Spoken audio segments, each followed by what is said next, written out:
بسم اللہ الرحمن الرحیم. فی قلوبہم مرض، ان کے دلوں میں بیماری ہے. کون سی بیماری؟ نفاق کی بیماری، منافقت کی بیماری، شک کی بیماری.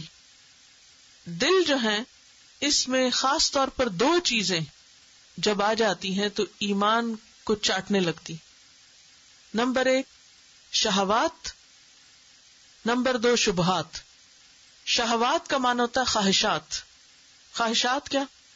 وشفل تھنکنگ، خواہشات، تمنائیں، آرزویں، امیدیں، دنیا کے بارے میں لمبی چوڑی پلاننگ. اور شبہات کیا ہوتا ہے؟ شبہ کس کو کہتے؟ شک کو.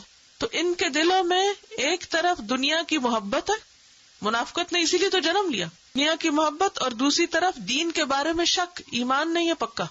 فزادہم اللہ مرضا، پس بڑھا دیا ان کو اللہ نے مرض میں.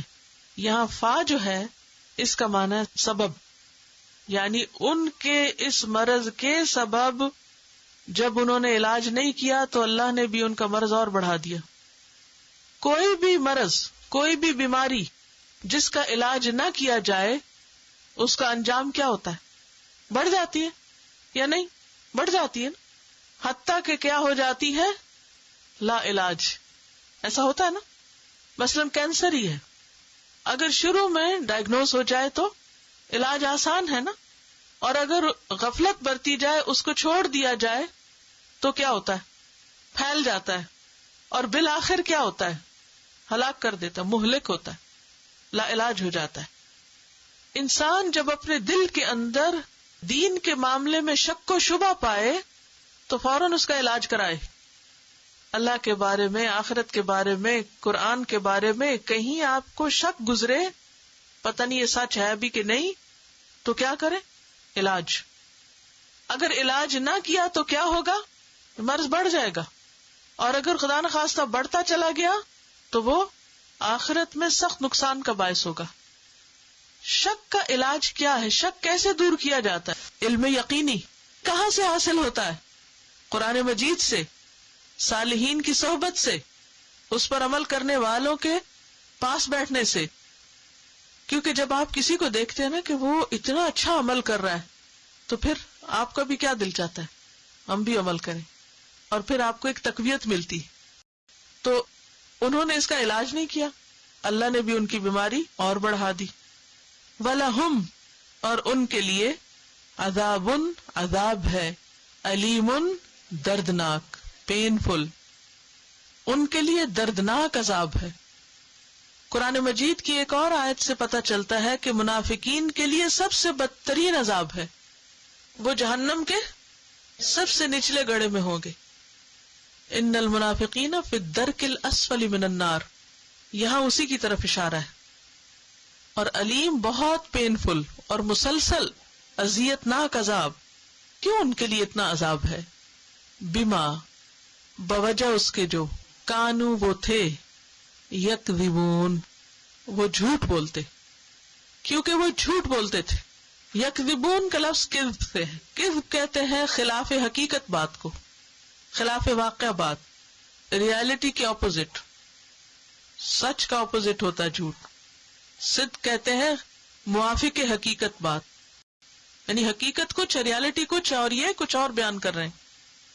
حدیث سے ہمیں پتہ چلتا ہے کہ منافق کی 3 علامتیں، آیت المنافق ثلاث، اور ان میں سب سے پہلی علامت کیا ہے؟ اذا حدث کذب، کہ جب وہ بات کرتا ہے جھوٹ بولتا ہے. منافق جھوٹ بولتا ہے. پچھلی آیت سے بھی ہمیں پتہ چلتا ہے کہ ان کے قول اور ان کے فعل میں تضاد ہے، ان کے دل اور زبان میں فرق ہے. دل کچھ کہتا ہے، زبان سے کچھ اور کہتے ہیں. یہاں یکذبون سے مزید وضاحت ہو گئی کہ وہ جھوٹے لوگ ہیں. تو منافقت کی سب سے پہلی، فرسٹ اینڈ فارموسٹ صفت کیا ہے؟ جھوٹ بولنا. اور ایمان کیا ہے؟ تصدیق کرنا. اور تصدیق کس کو کہتے ہیں؟ سچ بتانا. ایمان سراسر سچائی ہے، جبکہ منافقت سراسر جھوٹ ہے. وَلَهُمْ عَذَابٌ أَلِيمٌ بِمَا كَانُوا يَكْذِبُونَ، ان کے لیے دردناک عذاب ہے کیونکہ وہ جھوٹ بولتے ہیں. اور اس سے یہ بات پتہ چلتی ہے کہ اگر کوئی شخص اللہ کے عذاب سے بچنا چاہے تو اسے کیا کرنا ہوگا؟ جھوٹ چھوڑنا ہوگا. مذاق میں بھی جھوٹ کی اجازت نہیں. جھوٹ اکبر الکبائر میں سے، کبیرہ گناہوں میں سے. بہت سی احادیث اس کے بارے میں آتی ہیں جس میں جھوٹ کی قباحت بتائی گئی ہے اور ایمان کے منافی اور ایمان کو نقصان دینے والی چیز بتایا گیا ہے جھوٹ کو. جھوٹ انسان کی ہدایت کے راستے میں رکاوٹ ہوتا ہے. سورۃ المؤمن 28 میں آتا ہے ان اللہ لا یہدی من هو مسرف کذاب. اللہ کسی جھوٹے حد سے گزرنے والے کو ہدایت نہیں دیتا. رسول اللہ صلی اللہ علیہ وسلم سے پوچھا گیا کیا مومن بزدل ہو سکتا ہے؟ بزدل کون ہوتا ہے؟ کاوڑ. آپ نے فرمایا ہاں. پھر پوچھا گیا کیا مومن بخیل ہو سکتا ہے؟ فرمایا ہاں. بخیل کون ہوتا ہے؟ اسٹنجی. پوچھا گیا کیا مومن جھوٹا ہو سکتا ہے؟ آپ نے فرمایا نہیں، مومن جھوٹا نہیں ہوتا.